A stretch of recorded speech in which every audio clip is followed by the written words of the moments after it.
ओम शांति। ओम शांति। ओम शांति। 23/11/2021 का मुरली। ओम शांति। बाप दादा मधुबन।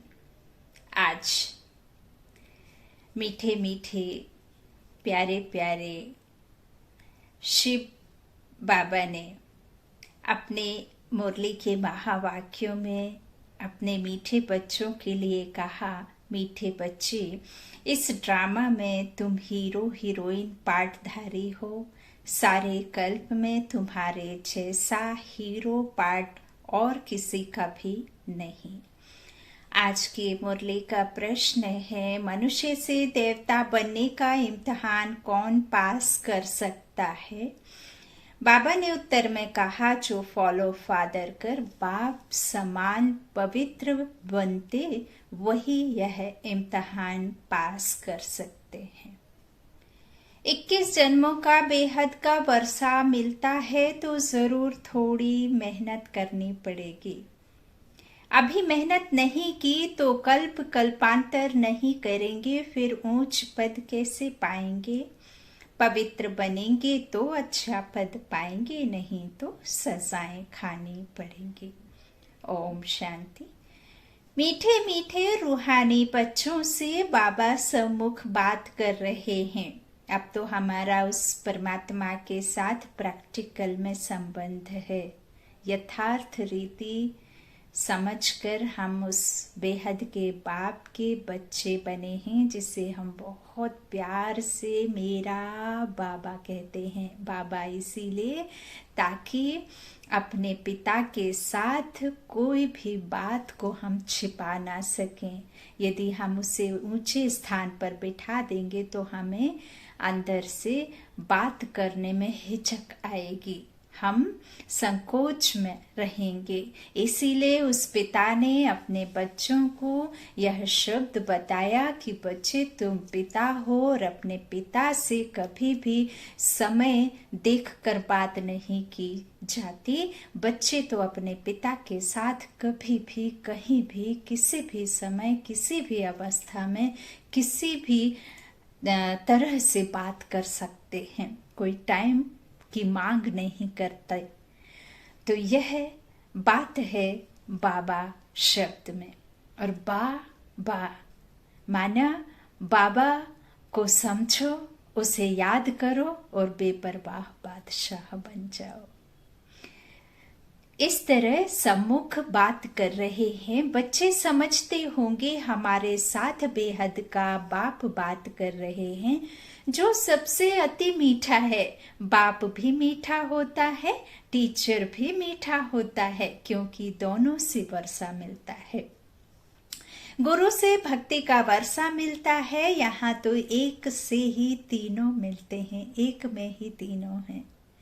गुरु भी है, शिक्षक भी है, सतगुरु के साथ साथ सत्य ज्ञान देने वाला ज्ञानदाता तो सदगति दाता भी है और पिता भी है ना। तो एक से ही सब संबंध हैं। यहाँ तो एक से ही तीनों मिलते हैं और खुशी भी होती है। तुम उनके सम्मुख बैठे हो, तुम जानते हो बेहद का बाप जिसको पतित पावन कहा जाता है, वही मनुष्य बीज रूप, मनुष्य सृष्टि का बीज रूप है। वह बीज जड़ होता है। यह है चैतन्य। जो लौकिक में हम पेड़ लगाया करते हैं तो जो सीड डालते हैं ना, उसमें लाइफ नहीं होती है ना। लेकिन यह जो मनुष्य रूपी सृष्टि झाड़ का बीज रूप है ना, वो तो चैतन्य है, सत्य चित्त आनंद। तो इस तरह इनको सत्य चित्त आनंद स्वरूप कहा जाता है। फिर उनकी महिमा भी है। वह ज्ञान का सागर है, परंतु उससे नॉलेज क्या मिलती है यह किसको पता नहीं है।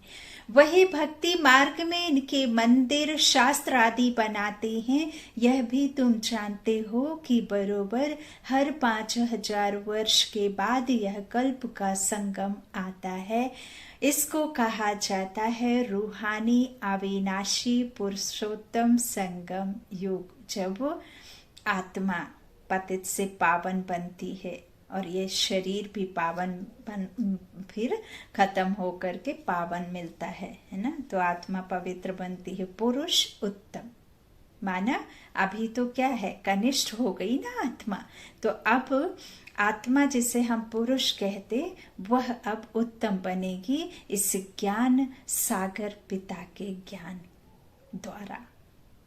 और यह तो प्रकृति है जिसे हमने ओढ़ रखा है 5 तत्वों की शरीर को, है ना। तो वह तो विनाशी है, आत्मा अविनाशी है। तो आत्मा पुरुष और ये प्रकृति, है ना। इस तरह पुरुषोत्तम संगम युग। यूं तो उत्तम पुरुष बहुत ही होते हैं, परंतु वह एक जन्म में उत्तम पुरुष बनते हैं, फिर मध्यम कनिष्ठ हो पड़ते हैं। यह लक्ष्मी नारायण देखो कितने उत्तम पुरुष हैं। यह है पुरुषोत्तम और पुरुषोत्तम मणि। ऐसा उत्तम दोनों को किसने बनाया? तो गाया जाता है ऊंचते ऊंच भगवान हैं, वह ऊपर में रहते हैं। मनुष्य सृष्टि में ऊंचेते ऊंच यह विश्व महाराजा, जिसे महारानी, जो ऊंचेते ऊंचे यह विश्व महाराजा महारानी हैं, और उन्हें किसने बनाया है? उस परम पिता परमात्मा ने, है ना। परे ते परे रहने वाले, एवर प्योर रहने वाले, जो इस मनुष्य सृष्टि रूपी झाड़ का रचता है, उसने यह रचना रची। किसकी? महाराजा महारानी की, लक्ष्मी नारायण की। तो ऊंचे ते ऊंच भारत में राज्य करते थे। अब यह राज्य उन्होंने कैसे पाया या किसको पता नहीं। ऐसा बाप जो तुमको इतना ऊंच बनाते हैं, वह कितना मीठा लगना चाहिए, उनकी मत पर चलना चाहिए। ऐसा ऊंच विश्व का मालिक बनाने वाला बाप पढ़ाते कैसे साधारण रीति से हैं, यह भी तुम जानते हो कि बेहद का बाप भारत में आता है, शिव जयंती भी मनाते हैं, भारत को आकर स्वर्ग बनाते हैं। अब स्मृति आई है कि हम स्वर्गवासी 84 जन्म भोग नरकवासी बने हैं। फिर बाबा आया हुआ है स्वर्गवासी बनाने। अब बाप कहते हैं, मुझे याद करो तो तुम्हारी आत्मा तमो प्रधान से सतो प्रधान बनेगी। सतो प्रधान बनने बगैर वापस कोई जा नहीं सकते। अब प्रश्न उठता है कि सभी तो बाबा के बच्चे नहीं बने, सभी को तो बाबा का ज्ञान प्राप्त नहीं होता। बाबा तो यूं सबको ज्ञान देना चाहते हैं, लेकिन हर कोई इसे धारण नहीं करना चाहता। तो फिर कैसे वह सतो प्रधान बनेंगे? तो देखिए, जो बाबा के बच्चे हैं वह तो समझ गए और अपने पुरुषार्थ में लग जाते हैं, और जास्ती पुरुषार्थ कर फिर वो देवकुल में चले जाते हैं थोड़े समय के लिए, शांति धाम वाया शांति धाम होकर, मुक्ति धाम होकर ही आदि में ड्रामा के लिए आते हैं। लेकिन बाकी जो मनुष्य आत्माएं हैं, जो द्वापर और कलयुग की आत्माएं हैं, बाबा के जो पढ़ाए बच्चे, जो बाबा के ज्ञान में आए बच्चे, जो बाबा के बच्चे बन जाते हैं, वो तो त्रेता के अंत में वो आत्माएं आ ही जाएंगी ड्रामा में। लेकिन बाकी जो पिछाड़ी वाली आत्माएं हैं, अब वो कैसे सतो प्रधान बन जाएंगी? तो बाबा ने कई बार मुरली में यह बात समझाई है, कही है अपने महावाक्यों में, कि उनको यहाँ ही अपने किसी को कोई बीमारी के द्वारा, किसी को आए दिन उलझने होती हैं, किसी के घर में अशांति होती है, किसी का कुछ, किसी का कुछ, किसी का जल्दी जल्दी मृत्यु, जल्दी जल्दी जन्म। तो ऐसे कैसे न कैसे उनको जो है यहाँ ही अपने विकर्मों की सजा को भोगना होगा, और फिर जब तक वह उनकी सजा को पूरा नहीं कर लेते हैं, तब तक वो वापस नहीं जा सकते, मुक्ति धाम में है। तो यह बात भी बाबा ने बताई है। ओम शांति। तो बाबा कहते हैं सतो प्रधान बनने बगैर वापस कोई जा नहीं सकती, नहीं तो सजा खानी पड़ेगी। सजा भी आत्मा को मिलती है ना। गर्भ जेल में शरीर धारण कराए फिर सजा देते हैं। बच्चों को बहुत दुख भोगना पड़ता है, त्राही त्राही करते हैं, कहते हैं फिर पाप नहीं करूंगा। जब गर्भ जेल में होते हैं ना तो फिर बच्चे ऐसा कहते हैं, लेकिन निकलते ही फिर वही कार्य करना शुरू कर देते हैं। तो तुम बच्चों को तो गर्भ जेल में जाना नहीं है, वहां गर्भ महल है। बल योग बल से बच्चे होते ना तो गर्भ महल है, क्योंकि पाप होता नहीं। यहाँ रावण राज्य में पाप होता है, तब तो राम राज्य मांगते हैं, परंतु यह जानते नहीं रावण राज्य क्या चीज है। जलाते हैं तो खत्म होना चाहिए ना। जब हर वर्ष ना जाने कब से कहते हैं परंपरा चली आ रही है, हर वर्ष बड़ा होता जा रहा है रावण और जलाते जा रहे हैं, तो जब इतना जला चुके उसे तो फिर पाप खत्म होना चाहिए ना, रावण जलना चाहिए ना।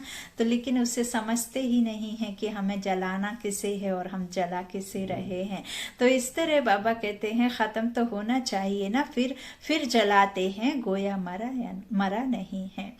फिर यह सब करने से फायदा क्या। वो लोग जाकर लंका लूट कर आते हैं, एक झाड़ को बीमारी होती है उसको सोना समझ ले आते हैं। वास्तव में तुम इस समय रावण पर जीत पाते और गोल्डन एज के मालिक बनते हो। अजमेर में बैकुंठ का मॉडल बनाया है। अब तुम जानते हो बाबा आया है बच्चों को फिर से स्वर्ग का मालिक बनाने। हीरे जवाहरों के महलों में हम राज्य करेंगे। अभी तो आपने गोल्डन टेम्पल आदि में देखा होगा कि बारीक सी पत्ती चढ़ी रहती है गोल्ड की, है ना, उसे भी चोरी होने का डर लगता है, तो मंदिरों में सिक्योरिटी आदि रखते हैं। अब देखिए मैं यहाँ यदि यही बात कहूँ कि जिसे हम भगवान मानते हैं, जिन आधार को हम पूजते हैं, जिन जड़ चित्रों को मंदिर में विराजमान मूर्तियों को हम पूजते हैं, यदि उनमें इतना बल इतनी शक्ति अभी भी होती, बाकी उनमें चैतन्य आत्मा शक्तियां होती, तो उनके दरबार पर कोई भी मंत्री, कोई भी सिक्योरिटी रखने की आवश्यकता नहीं पड़ती। लेकिन ऐसा नहीं है, क्योंकि अभी वो हैं ही नहीं, वो वैसे थे अब नहीं हैं। तो यह बात जितने जल्दी हम समझ लेंगे उतने ही जल्दी हम इस कहना चाहिए कि सच्चाई को एक्सेप्ट कर लेंगे, उतना ही हम सुखी जीवन व्यतीत कर पाएंगे। तो इस तरह बाबा कहते हैं कि फिर स्वर्ग में जो होंगे तो महलों में हम राज्य करेंगे। यहाँ तो इतना बारीक पत्ती रहती, वहाँ तो मतलब हीरे जवाहरात से जड़े हुए आपके वस्त्र होंगे, पूरे के पूरे महलों की दीवारें सोने चांदी से बनी हुई होंगी, है ना। तो ऐसे राज्य में हम राज्य करेंगे। अभी तुम बच्चे योग बल से निर्विकारी सतो प्रधान बनते हो।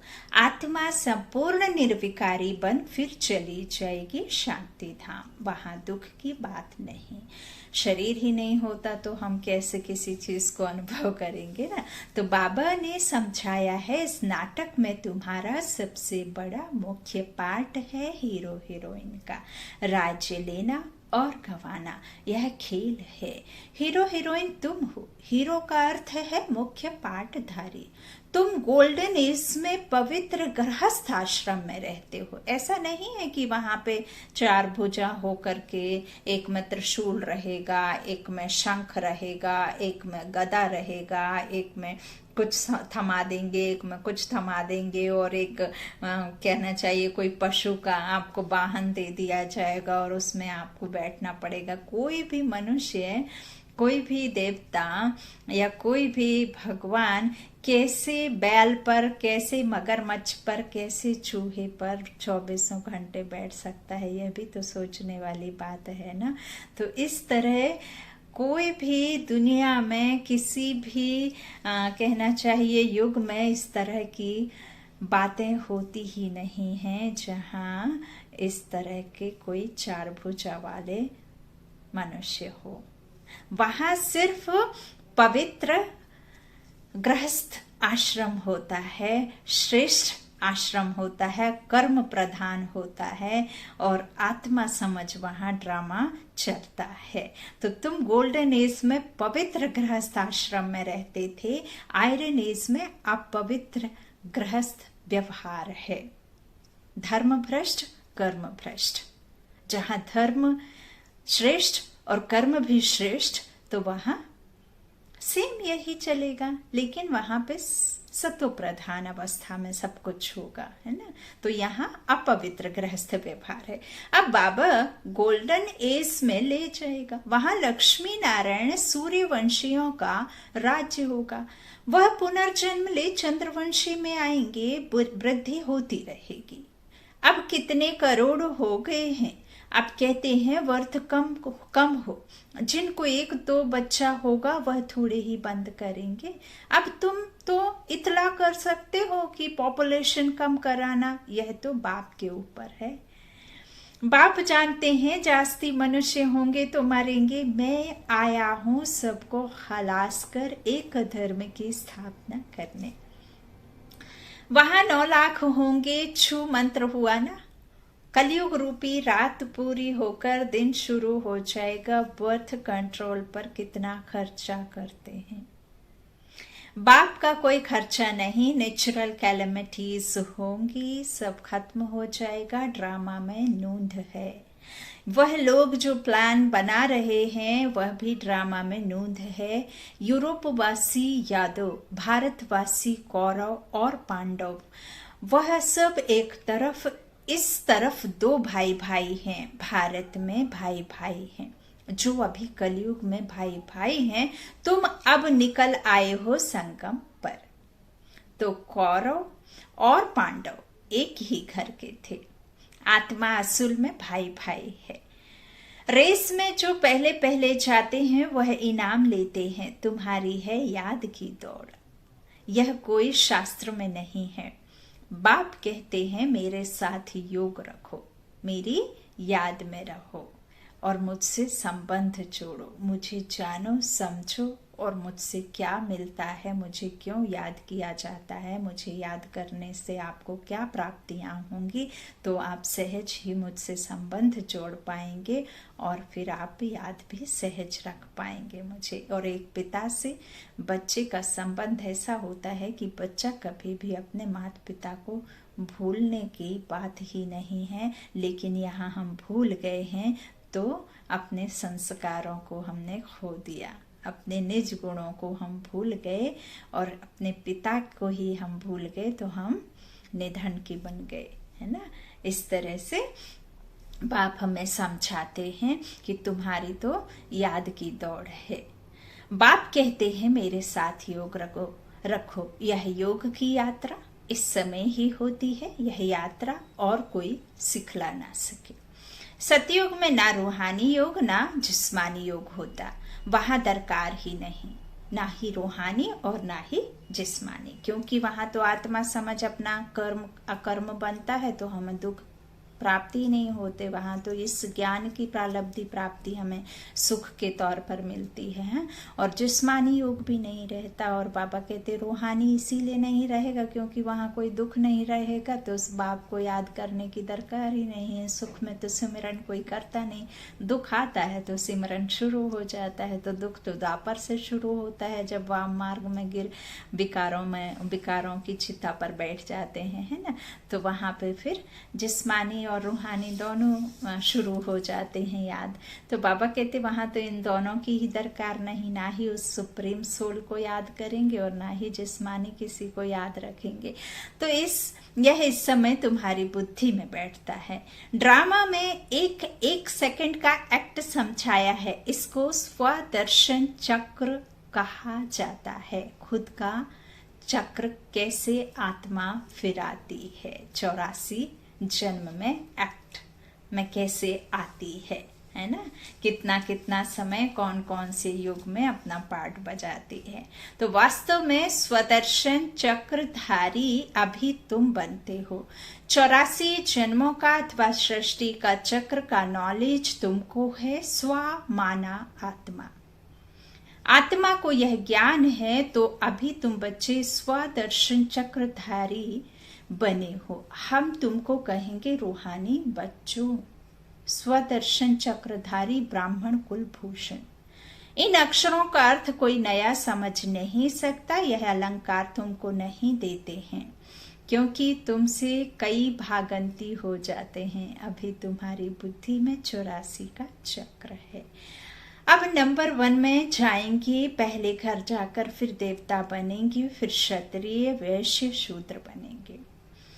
कितनी समझ की बातें हैं। इतना भी कोई याद करे तो अहो सौभाग्य। बाकी थोड़ा समय है, फिर हम स्वर्ग में जाएंगे। बाकी शास्त्रों में तो बहुत दंत कथाएं लिख दी हैं।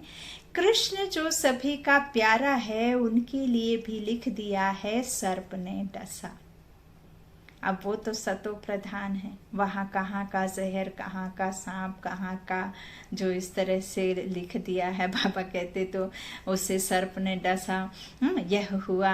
कृष्ण राधे से भी प्यारा लगता है क्योंकि मुरली बजाई है। तो यह वास्तव में है ज्ञान की बात। तुम इस समय ज्ञान ज्ञानेश्वरी हो। अब कृष्ण की तो आत्मा के द्वारा, कृष्ण की आत्मा का ही तो शरीर है ना वो ब्रह्मा बाबा का।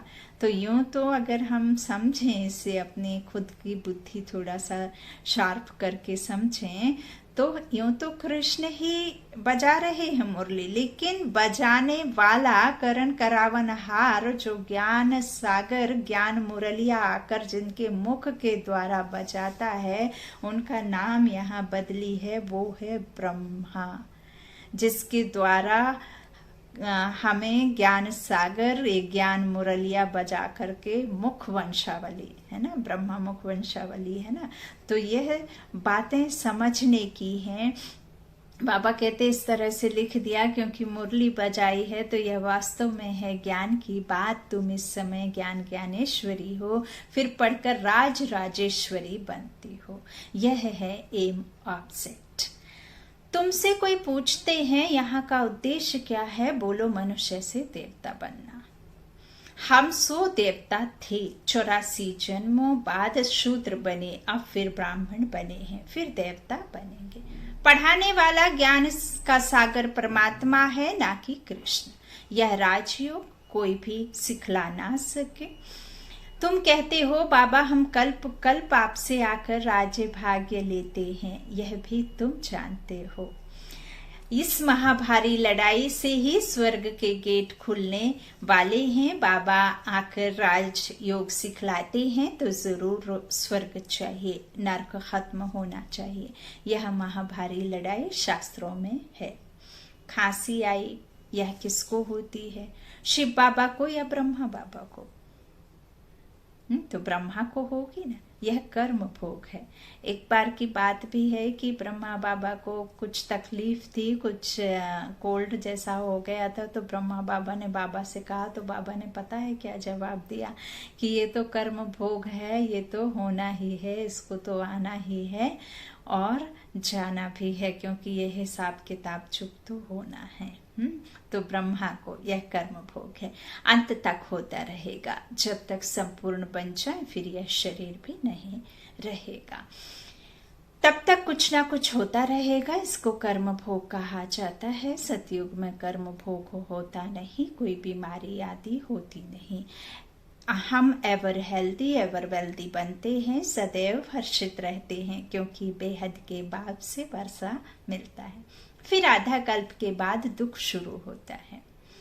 सो भी जब भक्ति व्यभिचारी हो जाती है तब दुख जास्ती होता है, तब त्राही त्राही करते हैं और फिर विनाश होता है।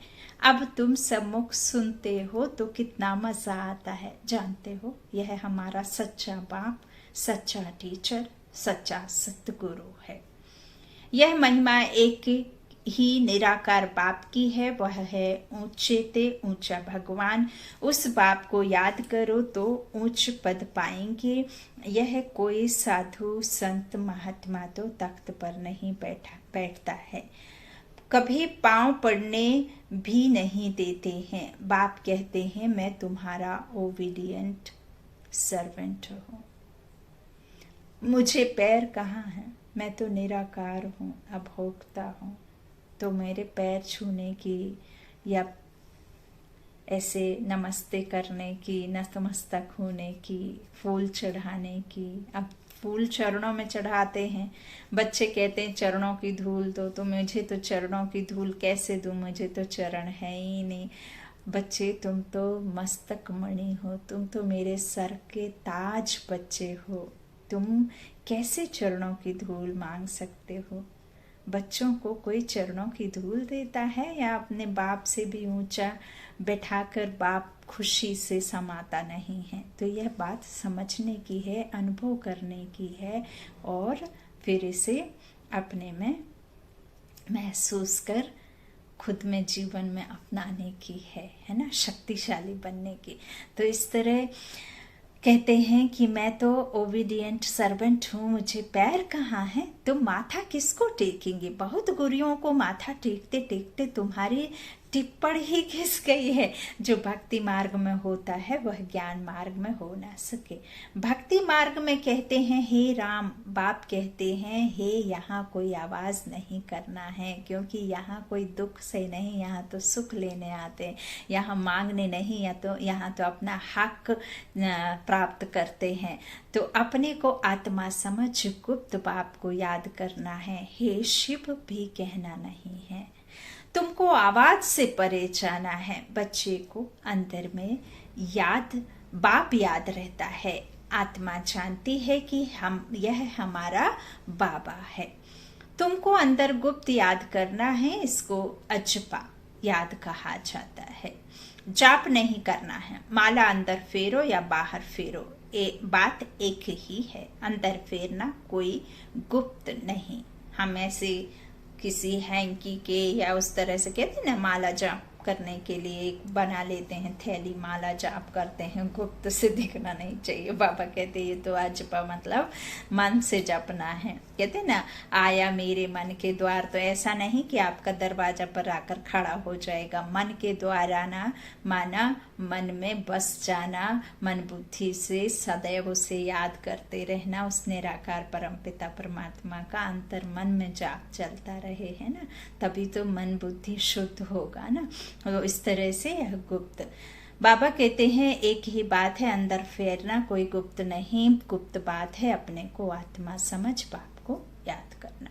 वह शिव बाबा, यह प्रजापिता ब्रह्मा। तुमको डबल इंजन मिलती है श्रृंगारने लिए, इनकी आत्मा भी श्रृंगार रही है, फिर सब चलेंगे पियर घर। ऐसे ही तो नहीं भेज देते ना बेटी को बिना श्रृंगार किए, तो पियर घर जाते तो पापा कहते हैं कि पहले श्रृंगार करेंगे तब तो दो कुल की रीत निभाएंगे, है ना, सतयुग त्रेता की, नहीं तो कैसे चलेगा। तो वहां से फिर ससुर घर माना विष्णुपुरी में आएंगे। अब पिता हमें श्रृंगार रहे हैं कि बेटी को विदा करना है, अपने बच्चों को विदा करना है, तो फिर हम कहाँ जाएंगे श्रृंगारित होकर के, पहले जाएंगे पीहर घर, फिर जाएंगे हम ससुर घर अर्थात विष्णुपुरी में आएंगे। तो यह है डबल पियर घर, अलौकिक वो लौकिक और वह पारलौकिक। बाबा ने क्या कहा, इस अलौकिक तो डबल पियर घर, अलौकिक वो लौकिक और वह पारलौकिक, तो तीन हो गए ना। संगम युग पर तीन बाप है ना, और सतयुग में एक, और फिर वापस हम आते हैं जब संगम पर, तो और जब द्वापर से चलेगी कहानी तो दो होंगे, है ना। तो इस तरह बाप हमें बैठ समझाते हैं। बाबा कहते हैं इस अलौकिक बाप को कोई जानते नहीं, तब कहते हैं इस दादा को क्यों बिठाया है। गुस्सा हो जाते हैं ना, उन पर क्वेश्चन खड़े कर देते हैं। यह किसको पता नहीं है कि इस तन से परमात्मा पढ़ाते हैं, यह बहुत जन्मों के अंत में पूज्य से पुजारी बने हैं, राजा से रंक बने हैं। बाबा समझाते हैं इस तन में मैं प्रवेश करता हूँ, फिर भी किसकी बुद्धि में बैठता नहीं। मंदिरों में बैल रख दिया है, अब शंकर तो है सूक्ष्म बतन वासी। अब सूक्ष्म बतन में बैल आदि तो होते ही नहीं, बैल अर्थात मैल। भागीरथ को मैल दिखाते हैं, मनुष्य तो बिल्कुल बेसमझ बन पड़े हैं। बाप कहते हैं रावण ने बेसमझ बनाया है। खुद कहते हैं राम राज्य चाहिए। अब राम राज्य तो सतयुग में होता है, कलयुग में रावण राज्य। हम सब उस एक की गिरफ्त में हैं। राम और रावण भारत में होता है। शिव जयंती भी भारत में मनाते हैं, रावण जयंती नहीं मनाते क्योंकि वह दुश्मन है। जयंती उसकी मनाई जाती है जो सुख देता है। अब शिव बाबा आकर ज्ञान सुनाते हैं और रावण पर जीत पहनाते हैं। अब तुम जानते हो रावण क्या चीज है, कब आते हैं, एक्यूरेट हिसाब बनाया जाता है। यह बातें अच्छी रीति धारण करो, भूलो मत। ज्ञान सागर के पास बादल बनकर आए हो, भरकर वर्षा बरसाने हैं। धारणा बड़ी अच्छी चाहिए। यहाँ तुम सम्मुख बैठे हो, भासना आती है हम बेहद बाप के सम्मुख घर में बैठे हैं। ब्राह्मण कुलभूषण भी है, मम्मा बाबा भी हैं।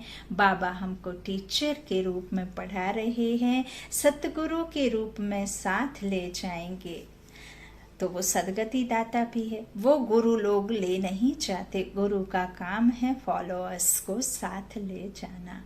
वास्तव में वह फॉलोअर्स भी हैं, फॉलोअर्स भी है नहीं, वह सन्यासी वह गृहस्थी तो फॉलोअर्स कैसे ठहरे? वो सन्यासी और वो गृहस्थी तो फॉलोअर्स कैसे ठहरे? तुम शिव बाबा को भी फॉलो करते हो, ब्रह्मा बाबा को भी फॉलो करते हो, जैसे यह बनते हैं तुम भी बनते हो। हम आत्मा पवित्र बन बाबा के पास चली जाएंगी। बाबा कहते हैं मामे कम याद करो, सच्चे सच्चे फॉलोअर्स तुम हो। बाप कहते हैं मैं आया हूं तुमको ले जाने के लिए, अब ज्ञान चित्ता पर बैठो तो ले जाऊंगा। सतयुग में लक्ष्मी नारायण का राज्य था, उस समय और सब धर्म शांति धाम में थे, आत्मा रूप में। यह बातें बड़ी सहज हैं।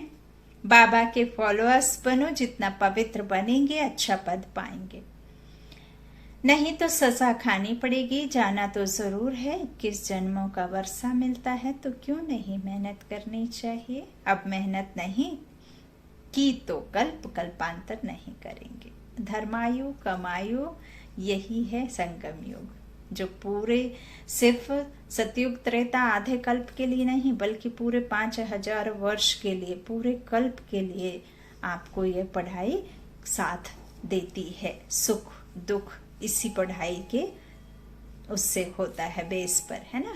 तो बाबा कहते इस तरह से 21 जन्मों का वर्षा मिलता है ना। तो अच्छा पद पाएंगे, नहीं जितना पवित्र बनेंगे, नहीं तो सजा खानी पड़ेगी। जाना तो जरूर है, बाबा कहते हैं 21 जन्मों का वर्षा मिलता है तो क्यों नहीं मेहनत करनी चाहिए। बाबा कहते हैं यही फिर आगे तक कल्पांतर काम में आएगी, नहीं तो नहीं आएगी, फिर उच्च पद कैसे पाएंगे। यह बड़ा बेहद का क्लास है।